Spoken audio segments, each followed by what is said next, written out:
Orange-blooded Motomaniac, muling nagbabalik. So today's video ay meron po tayong gagawing motor. This is KTM Duke 390 version 2. So ang problema ng kanyang motor is yung kanyang ride-by-wire. So ito, tinanggal ko na siya para hindi na tayo magtanggal. Madali lang naman siyang tanggalin. So ang problema ng kanyang motor is umaandar siya pero wala siyang throttle. Hindi nagre-response yung kanyang throttle. So, as per version 2, wala na kasi itong cable yung ating mga throttle. Naka ride-by-wire na po siya. So, no need na ng cable. Pero, at the same time, ito ay naka-sensor type na siya. So, ito po yung nagloloko. Umaandar yung motor. Pero, walang response yung kanyang throttle. So, kung titignan natin, ito yon. So, medyo blue yung kanyang panel. Hindi ko alam kung sino nag-repair nito. Pero parang tinanggal yung parang diffuser niya. Kaya ganito yung kulay. And then nag-HLU failure siya. Gawa nga ng tinanggal ko yung headlight. So, kung papandarin natin, umaandar siya. Yan. Umaandar. Pero merong nakalagay na check engine. Tapos, pag i-rev natin, walang response yung kanyang throttle. Walang response.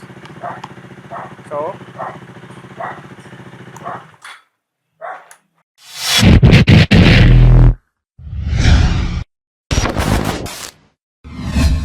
isa sa mga problema nito is yung kanyang sensor.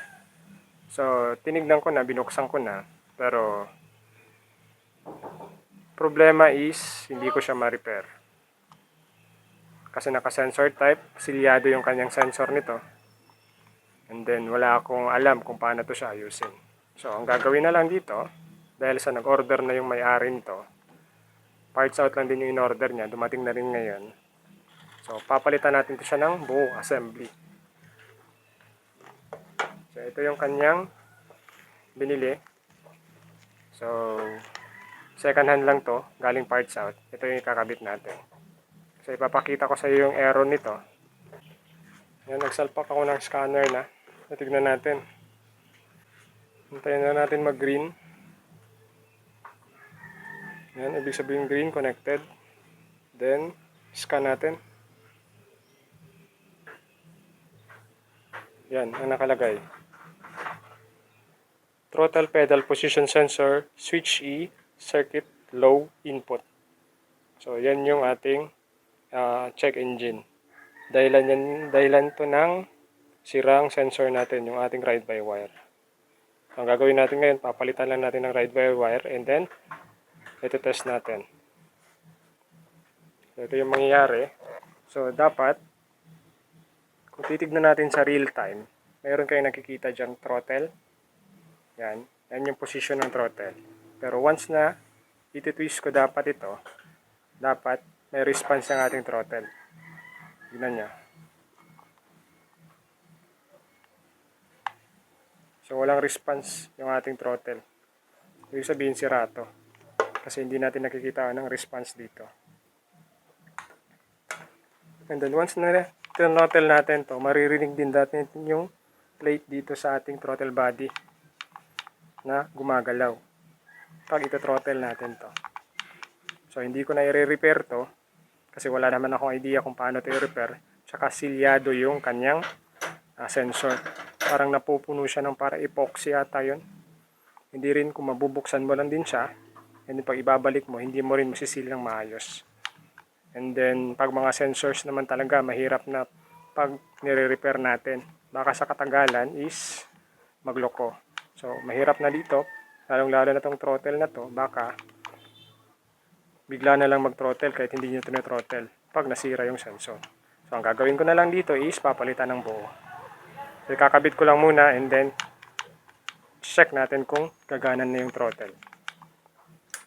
So, ito yung nabili na throttle, ride-by-wire.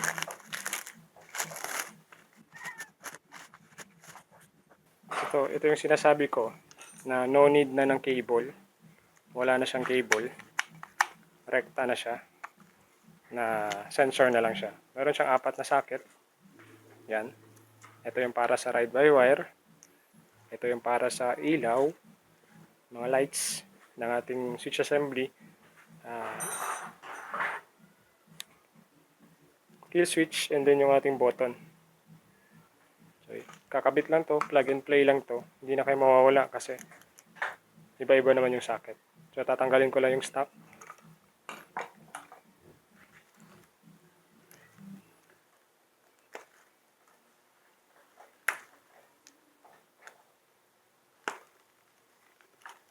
Yan. So ang nabili na second hand is walang walang rubber. So lalagyan pa to ng rubber ngayon. Or either ilipat ko na lang tong throttle na to dito.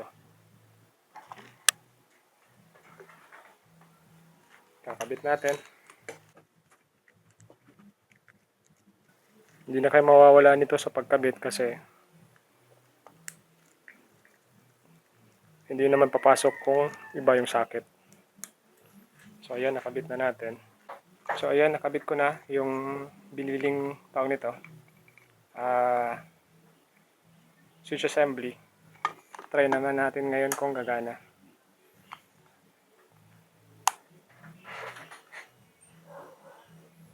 Ayan. Parang maluwag yung kanyang contact dito. Yun lang. May problema yung kanyang kill switch. So, try natin i-start. If mag-throttle na ba.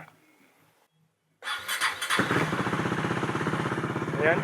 Mag-start and then throttle natin. So, meron ng response yung throttle.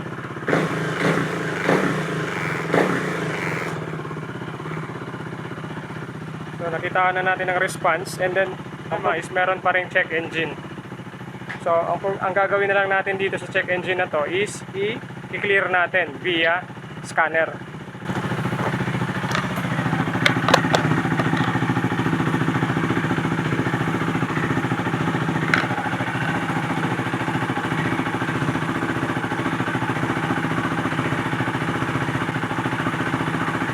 So, ayan pa rin yung error niya. I-clear lang natin. So, i-clear lang natin.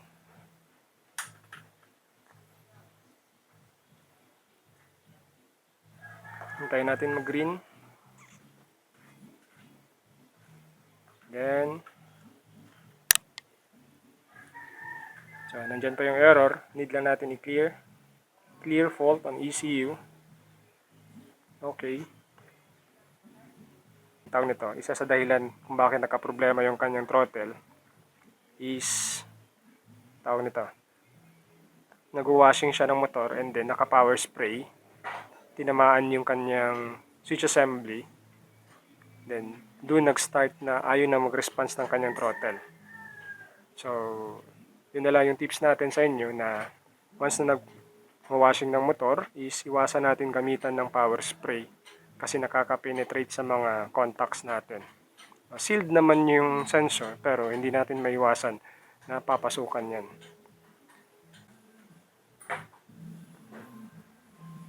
So, ang nakalagay is no fault codes in ECU. So, try natin. 0 fault nakalagay sa taas. Ayan, paandarin natin. Medyo malabo yung kanyang TFT. Gawa nga ng tinanggal yung parang diffuser. Start natin. So, yung check engine. Start natin. So, wala na yung check engine. Nawala na siya. Ibig sabihin, na-clear na natin yung fault. And then, meron na tayong then nag-response na yung throttle.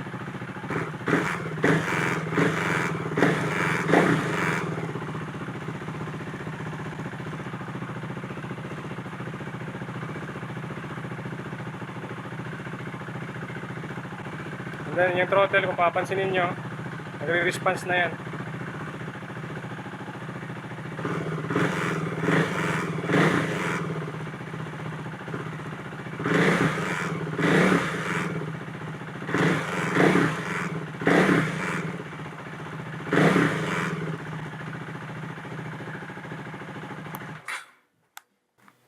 So ayan o, napapansin niya, nagre-response na yung throttle niya. Ayan.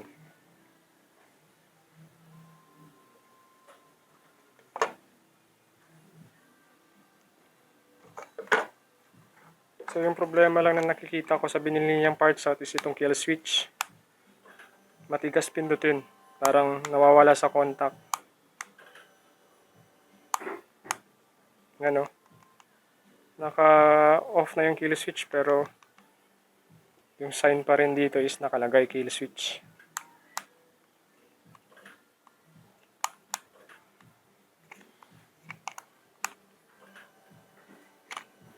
So, ayusin pa natin ito ulit ngayon. Dapat may kill switch ano?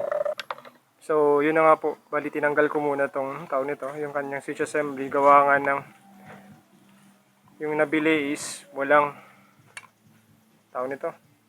Wala man lang rubber. Kulang pa na isang tornilyo dito. And then may problema tong kill switch na. Magbenta na lang, may sira pa. Shout out sa nagbenta nito. Palitan natin to kasi hindi nilagay yung rubber. Basta makabenta lang So ayan So ayan, nilipat ko lang yung kanyang ganito. Kasi wala namang rubber nung binenta to. Ayan. Kakabit na lang to, and then yung kanyang kill switch. Need natin to na isprehan ng WD-40 kasi nawawala yung contact. Ibit lang kung paano nyo ni karon.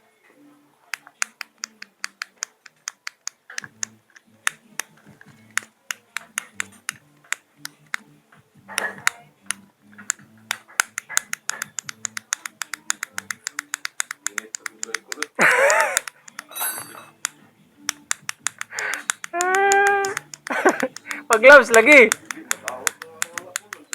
Okay na, patanggal. Okay, kakabit na natin to. Okay naman yung parts na nabili. Problema lang is kulang-kulang, and then yung may problema yung kill switch. Kabit lang natin.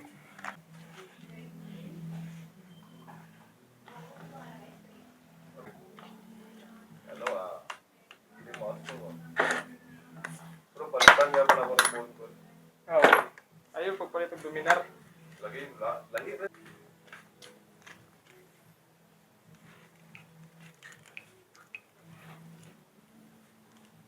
So, yun na nga po mga ka-orange, mga kapongkan. Natapos na natin gawin yung motor.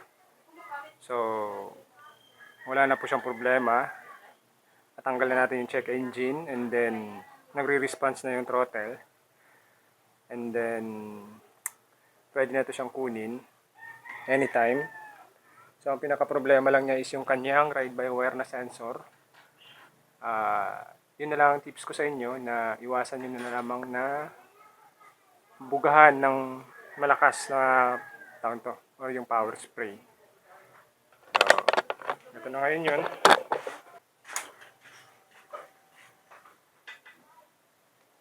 Start.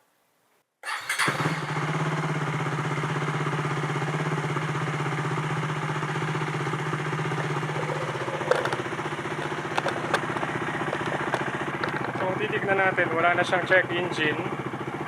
And then, nagre-response na yung throttle natin.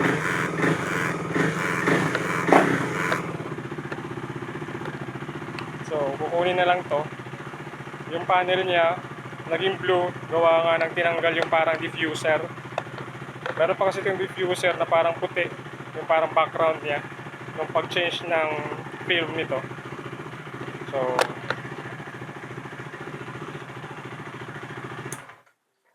So, yun na nga lang po. Bali, tatapusin na natin yung video. Maraming salamat sa panonood. Hanggang sa susunod na mga DIYs ulit. Yun lang yung problema. Tips ko na lang sa inyo talaga na iwasan ng mag-power spray, lalong-lalo na yung area na yan. Yung parang may throttle body, ride-by-wire niya. Yung mga may electrical na socket, iwasan na i-power spray para iwas disgrasya. So, yun na naman po. Hanggang sa susunod na video. Ride safe sa lahat. Peace.